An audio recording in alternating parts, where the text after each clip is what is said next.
Salut à toutes et à tous, c'est toujours un immense plaisir de vous retrouver dans ce nouveau numéro du journal consacré à l'actualité des transferts sénégalais en Europe. On débute cette revue de l'actu mercato des Lions par l'Italie où Keita Baldé se rapproche de plus en plus d'un retour à l'AS Monaco. Prêté avec option d'achat la saison dernière par le club français à l'Inter de Milan, l'ailier sénégalais de 24 ans, auteur de 4 buts en Serie A cette saison, a vécu un exercice 2018-2019 très compliqué. En effet, Keita Baldé n'a pas été au top de sa forme et n'a pas totalement convaincu les dirigeants néerlandais de lever son option d'achat s'élevant à 34 millions d'euros. Selon les informations du journal La Repubblica, l'Inter n'est pas contre l'idée de le conserver, mais juge le montant de son option d'achat trop cher et aimerait le voir à la baisse. Pour l'instant, les négociations entre les deux camps se poursuivent, mais il y a cependant de fortes chances qu'ils ne trouvent pas un accord. Pour pallier le potentiel retour de Keita Baldé à l'AS Monaco, l'Inter s'est penché sur le dossier du très prometteur attaquant italien Federico Chiesa qui est aussi sur le départ à la Fiorentina. On en saura plus dans les prochains jours. En Turquie, Pape Aliou Ndiaye est aussi dans la même situation.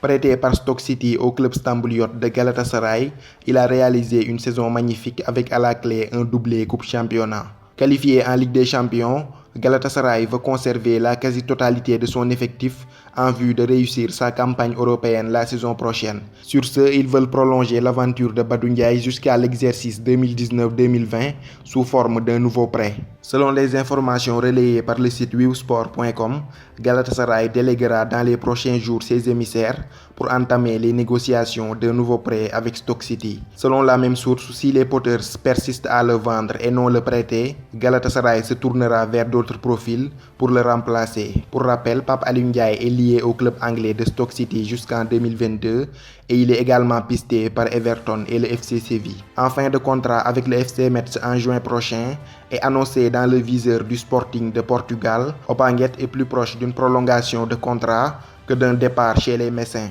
À en croire les informations relayées par le site wewsport.com, les dirigeants de Metz auraient proposé une prolongation de contrat à l'attaquant sénégalais de 24 ans, affaire à suivre.